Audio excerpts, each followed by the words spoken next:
during the lunch break at work. After eating lunch with my colleagues, I was reading a comic book at my own desk. Even when the bell rang to let us know the end of the lunch break, I was engrossed in the story, wanting to read just one more page. Then, somebody tapped me on the shoulder from behind. When I turned around, it was my direct superior, the department head.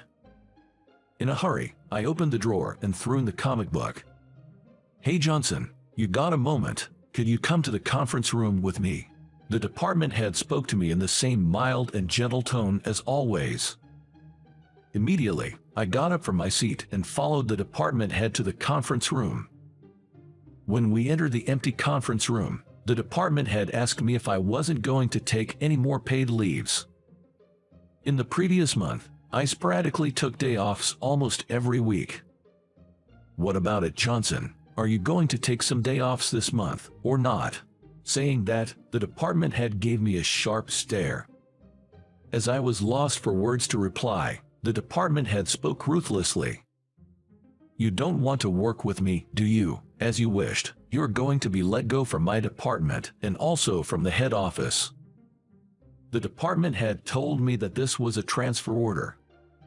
I had no right to refuse, and I was forced to either follow the transfer order or quit the company. "So you mean I'm being demoted?" That night, when I got home, I told my girlfriend Mary about the situation. I'd been living with her for almost 7 years. I was forced by the department head to choose between following the transfer order or quitting the company, and I chose to stay in the company. The place I was being transferred to was a sales office in a remote area in the Midwest. Mary asked me why I was being demoted. When I hesitated to answer, Mary said, "Could it be that you were trying to change jobs and the company found out?" She hit the nail on the head. With a stunned face, Mary sighed. She said that she had a vague idea on the reason why I was taking day offs during the week and going somewhere. "I have already changed jobs 4 times since I graduated from college. It's not that I have any particular complaints about any of the companies I've worked for. However, once I've been in a job for 3 or 4 years and get used to it, I get bored. Not that I have any ambition either. I just felt like maybe it's about time I tried something different." However, there was another reason why I decided to attempt this 5th job change. I'm already 40. I was thinking of settling down at my next job. And once that job gets secured, I was thinking of going to the next step with my relationship with Mary. So, I consulted with a headhunting agent and managed to get interviews with several companies, but my age was a barrier to get a new job somehow. I was considering giving up on changing jobs. And then came the demotion. I never thought that my job hunting would be found out by the department head. I can understand why your boss got pissed off. His trusted subordinate was secretly trying to change jobs behind his back. I had nothing to say to Mary's words. So anyway, I'm being transferred, right? So, when I tried to ask her to come with me, Mary cut me off sharply. "I have my life here, building my career. Besides, I'm not obliged to follow you to such a remote place. We're not even married." After that, Mary and I got into a heated argument. Being at a disadvantage, I pouted like a spoiled child and took a nap on the living room couch. Then, I began to reflect on my relationship with Mary since I met her. I first met Mary at a friend's wedding reception. She wasn't exceptionally pretty, but there was something welcoming about her face that drew me to her.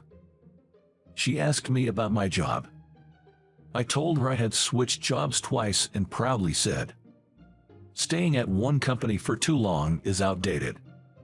She nodded approvingly and said, "Johnson, you're very career-oriented, aren't you?" She was the one who suggested exchanging numbers. She was also the one who planned our dates for the most part. We became a couple within 6 months. And soon after, we started living together. You know how young couples are constantly giggling together over nothing. That's how we were. We never stopped laughing when we were together. Everything we did was fun. We really need to clean this dusty floor. True, but I can't be bothered today. We laughed our heads off, simply at the thought of skipping cleaning of our apartment over the weekend. Fast forward to about 4 years from those happy days. When I started looking for another job, Mary, upon finding out, questioned my decision. Things at work were going smoothly, and I was well compensated. I didn't have any issues with my coworkers either. Despite all this, she asked me why I was considering changing jobs. Well, because there's a company out there, you know. I jokingly replied, but she didn't laugh. It was clear that she started to doubt my true nature. She realized that my attitude towards work was not about career progression, but simply about being fickle. From then on, her look at me changed. Not just about work, but also about our relationship.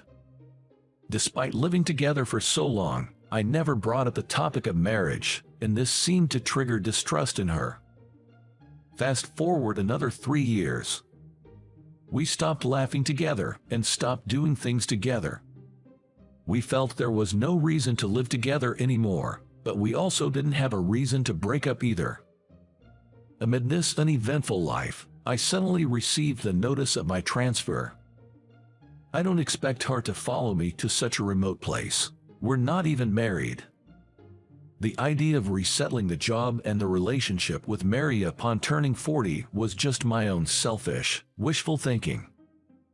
The new place of assignment was in rural Montana, way out in the sticks. The office was a rickety old single-story building that seemed to be decades old. 5 male employees of different ages and a 40-year-old woman named Susan, who was the director, worked there. While all the male employees seemed dull, she was different. With her clear-cut facial features and short hairstyle, along with her brisk way of talking and carrying herself, she was the epitome of a successful career woman. I couldn't help but wonder why such a woman was managing a remote office like this one. So, what did you do to deserve this? In a partitioned-off, makeshift reception area, I was summoned by the director Susan and started our conversation like so. I was at a loss for a response.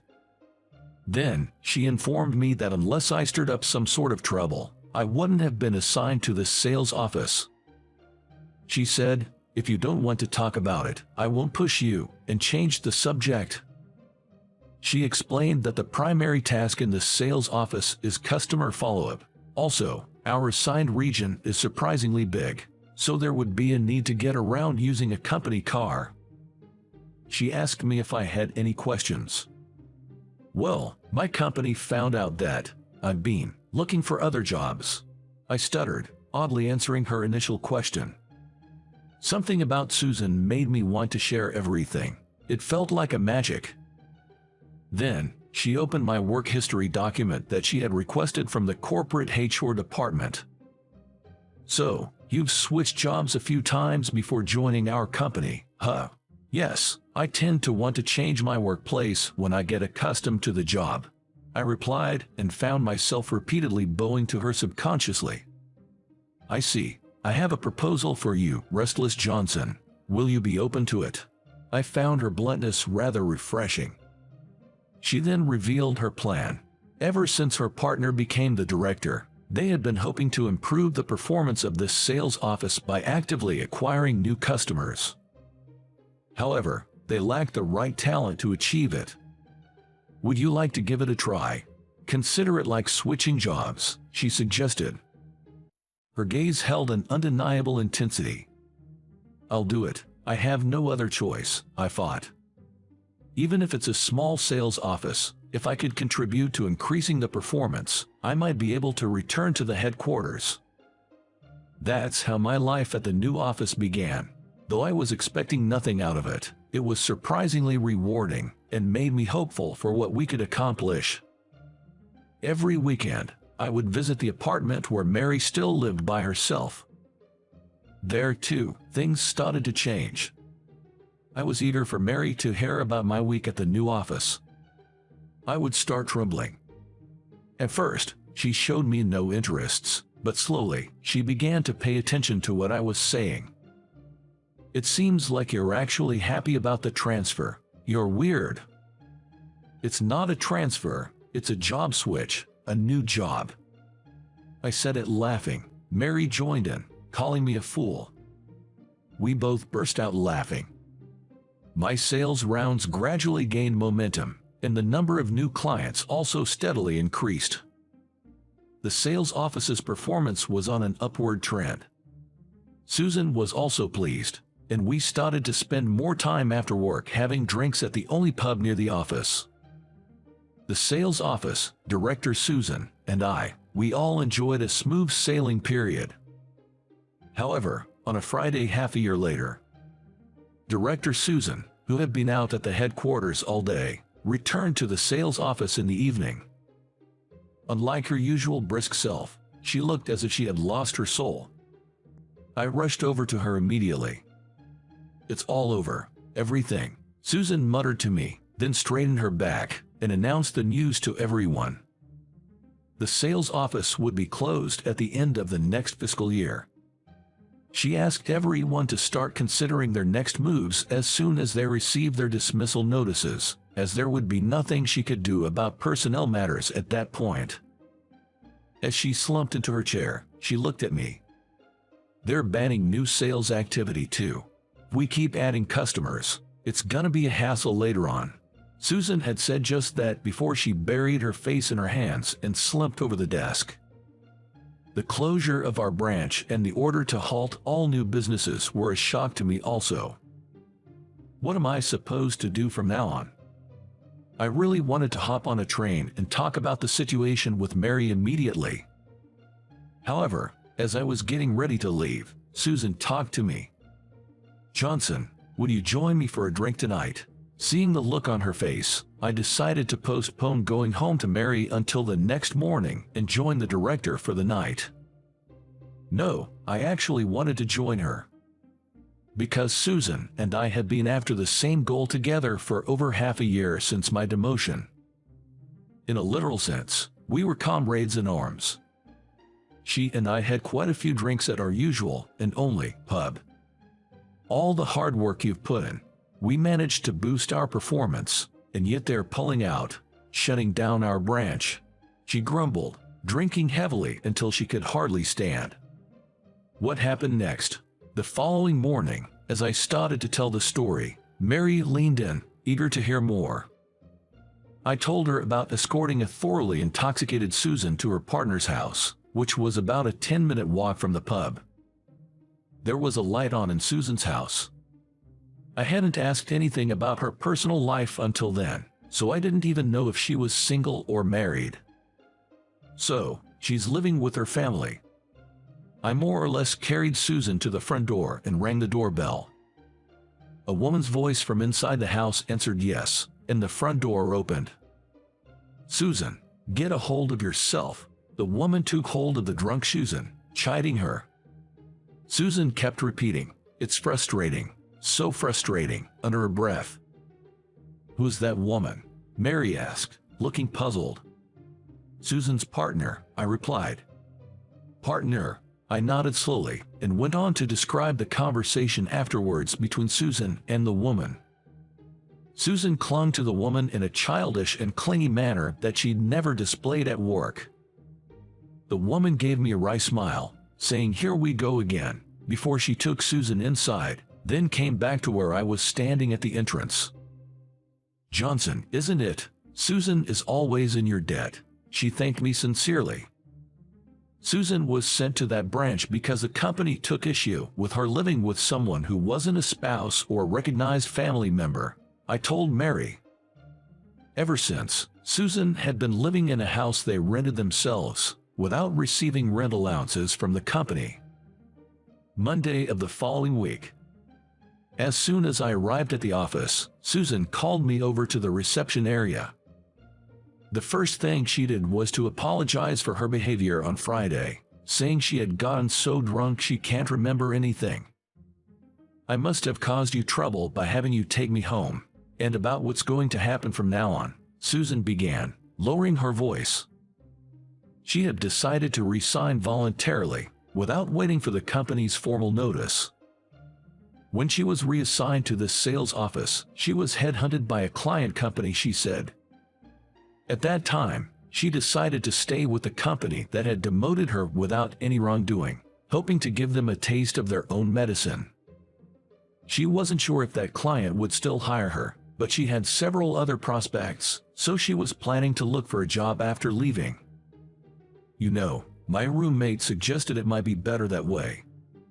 And the roommate, Susan's partner, kindly suggested that Susan should lend a hand in my search for a new job if necessary. In other words, as long as I'm the director, I should be able to pull some strings, so why not use your paid vacation or whatever to help look for a new job? What do you think? Director Susan's words made me realize something. Since I was reassigned, I had sealed off the idea of changing jobs. That's why, no matter what order was handed down, I had decided to stay with this company. But the passive attitude would not do any good at this point. Now is the time to change jobs. But I was worried about what Mary would say if she found out I was changing jobs. That was my only concern. I contacted the headhunting agent again and started to look for a job. Thanks to Susan, the process of scheduling job interviews went smoothly. However, I couldn't find a company that would hire me. A month passed and it was time for the boss to leave the office. I wonder if I've meddled in your situation too much. Susan said when I told her that I was having a hard time finding a new job. At that time, I still had the option to stay with the company. On the weekend, I went to Mary's apartment as usual. Oh, I see, your boss Susan left the company, Mary said. And then she asked me what I was going to do. When I made a nervous face, she smiled and said, "You were looking for a new job, right?" Over the past month, when I came here for interviews, I had lied and said I was called into the headquarters, but Mary had seen right through it. I told her about how Susan was supporting my job hunting. With Susan gone, what are you going to do with your job search? To be honest, I'm not sure, I replied. I haven't found any prospective options, so I might end up sticking with my current company until retirement. You mentioned it before, right? When we first met, that the concept of a long employment at one company is outdated, Mary said, resting her hand on my shoulder. She then spoke. She disliked the idea of changing jobs out of boredom, but would agree 100% if the purpose was to find what I want to do. Don't you want to find a new job? I nodded, albeit reluctantly. But I hadn't made my mind yet. Then, Mary took out our joint bank statement from a drawer and showed it to me.